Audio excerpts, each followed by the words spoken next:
Good morning. Welcome back to another reading of Hatchet. Last we left off, our main character was going down in a plane, aiming for water, trying to keep close to the shore and crash land by himself without a pilot. Very scary stuff. Let's get right to it and see what happens. Chapter 3. Going to die, Brian thought. Going to die. Gonna die, gonna die. His whole brain screamed it in the sudden silence. Gonna die. He wiped his mouth with the back of his arm and held his nose down. The plane went into a glide, a very fast glide, that altitude. And suddenly, there weren't any lakes. All he'd seen, since they started flying over the forest, was lakes, and now they were gone. Gone! Out in front, far away at the horizon, he could see lots of them, glittering blue in the late afternoon sun, but he needed one right in front. He desperately needed a lake right in front of the plane, and all he saw through the windshield were trees, green trees to bring death. If he had to turn, he didn't think he could keep the plane flying. His stomach tightened into a series of rolling knots, and his breath came in short bursts. There! Not quite in front, but slightly to the right, he saw a lake, L-shaped, with rounded corners, and the plane was nearly aimed at the long part of the L, coming from the bottom and heading to the top. Just a tiny bit to the right, he pushed the right rudder pedal gently, and the nose moved over. But the turn cost him speed, and now the lake was above the nose. He pulled back on the wheel slightly, and the nose came up. This caused the plane to slow dramatically and almost seemed to stop and wallow in the air.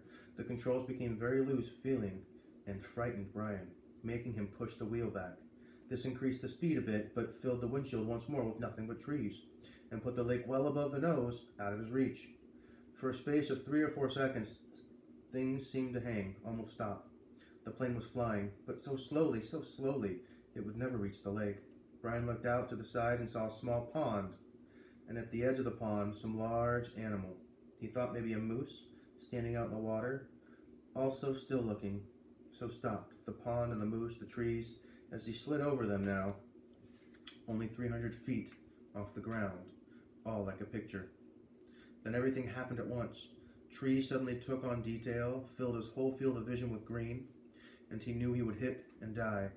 Would die, but his luck held, and just as he was about to hit an open lane, a channel of fallen trees, a wide place leading to the lake, opened up.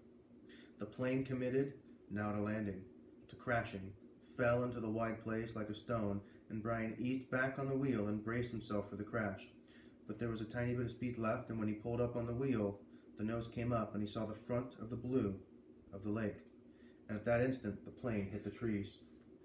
There was a great wrenching as the wings caught the pines at the sides of the clearing and broke back, ripping back just outside the main braces. Dust and dirt blew off the floor into his face so hard he thought there must have been some kind of explosion. He was momentarily blinded and slammed forward in the seat, smashing his head on the wheel. Then a wild crashing sound, ripping of metal, and the plane rolled to the right and blew through the trees, out over the water, and down to slam into the lakes, skip once on the water as hard as concrete, water that tore the windshield out and shattered the side windows, water that drove him back into his seat. Somebody was screaming as the plane drove down into the water. Someone screamed tight, animal screams of fear and pain, so he did not know that it was his own sound, that he roared against the water and took him and the plane still deeper, down on the water. He saw nothing but sensed blue, cold blue-green, and he raked at the seatbelt catch, tore his nails loose on one hand. He ripped at it until it released, and somehow the water trying to kill him, to end him, somehow he pulled himself out of the shattered front window and clawed up the blue, felt something hold him back, felt his windbreaker tear, and he was free, tearing free, ripping free, but so far to the surface, and his lungs could not do this thing. He could not hold, and he sucked water, took a great pull of water that would finally win. The water would finally take him, and his head broke into the light, and he vomited and swam, pulling without knowing what he was, without knowing what he was doing, without knowing anything, pulling until his hands caught at weeds and muck, pulling and screaming until his hands caught at last in grass and brush, and he felt his chest on land. He felt his face in the coarse blades of grass, and he stopped. Everything stopped. A color came that he had never seen before, a color that exploded in his mind with the pain, and he was gone, gone from it all, spiraling out into the world, spiraling out into nothing. Nothing. And that was chapter 3, but it was so short, I think we're going to read a little more.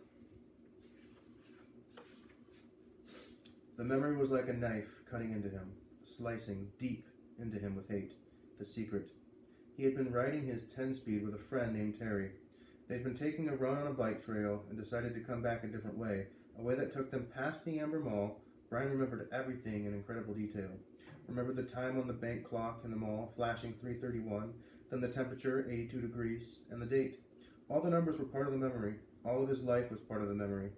Terry had just turned to smile at him, just to smile at him about something, and Brian looked over Terry's head and saw her, his mother. She was sitting in a station wagon, a strange wagon. He saw her, and she did not see him. Brian was going to wave or call out, but something stopped him. There was a man in the car. Short blonde hair, the man had, wearing some kind of white pullover tennis shirt. Brian saw this and more, saw the secret and saw more later, but the memory came in pieces, came in scenes like this. Terry smiling, Brian looking over his head to see the station wagon, and his mother sitting in the car with the man. The time and the temperature on the clock. The front wheel of his bike, the short blonde hair of the man, the white shirt of the man, the hot, hate slices of the memory were exact. The secret. And there's a pause in the story. So it seems like our last chapter was all about his crash, and then he went unconscious. And now it seems like he's remembering something from the past, this bad secret he's talking about, which I think is what caused his parents' divorce. Let's get back to it. Brian opened his eyes and screamed. For a second he did not know where he was, only that the crash was still happening and he was going to die, and he screamed until his breath was gone. Then silence, filled with sobs as he pulled into the air, half crying. How could it be so quiet? Moments ago there was nothing but noise, crashing, tearing, screaming. Now quiet. Some birds were actually singing. How could birds be singing? His legs felt wet, and he raised up on his hands and looked back at them. They were in the lake. Strange. They went down into the water. He tried to move, but pain hammered into him and made his breath shorten into gasps, and then he stopped, his legs still in the water. Pain. Memory. He turned again, and the sun came across the water, late sun, cut into his eyes and made him turn away. It was over then. The crash was over. He was alive. The crash is over and I am alive, he thought. Then his eyes closed, and he lowered his head for minutes that seemed longer than an eternity. When he opened them again, it was evening, and some of the sharp pain had abated or gone away.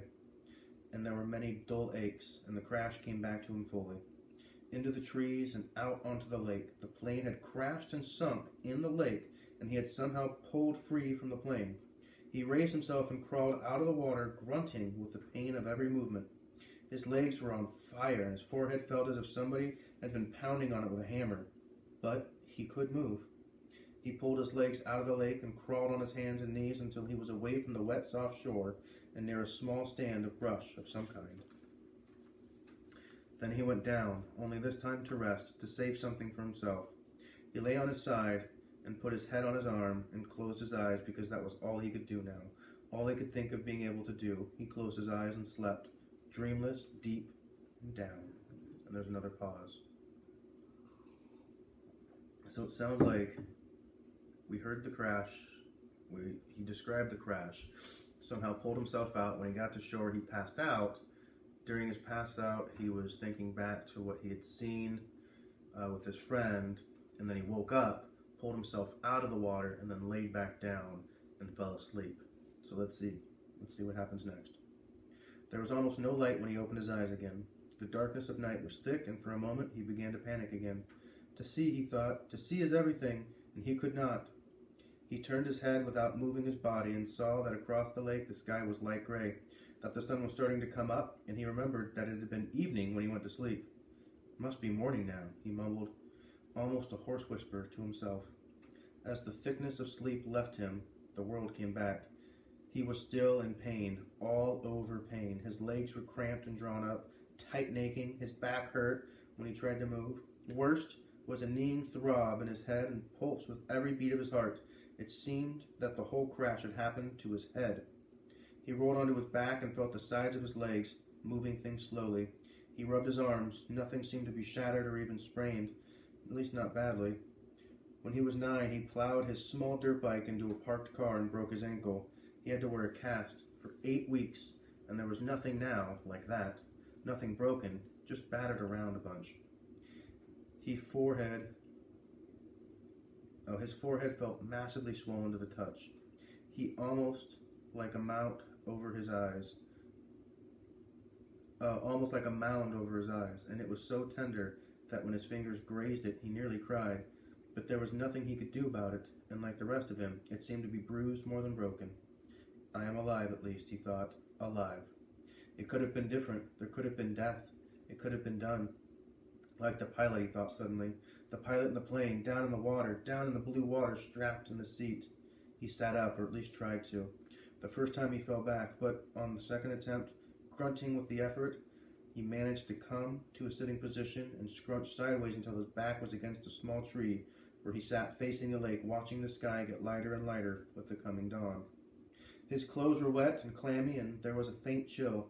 He pulled the torn remnants of his windbreaker, pieces really, around his shoulders, and tried to hold what heat his body could find. He could not think. He could not make thought patterns work right. Things seemed to go back and forth between reality and imagination, except that it was all reality. 1 second, he seemed only to have imagined that there was a plane crash, that he had fought out of the sinking plane and swum to shore, that it had all happened to some other person, or in a movie playing in his mind.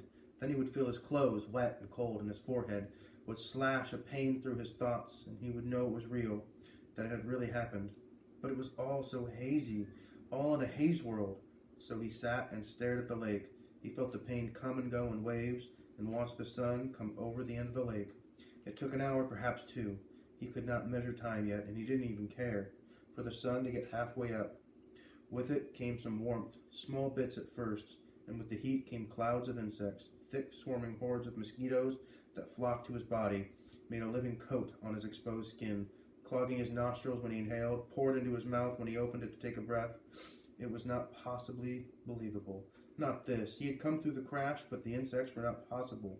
He coughed them up, spat them out, sneezed them out, closed his eyes, and kept brushing his face, slapping and crushing them by the dozens, by the hundreds.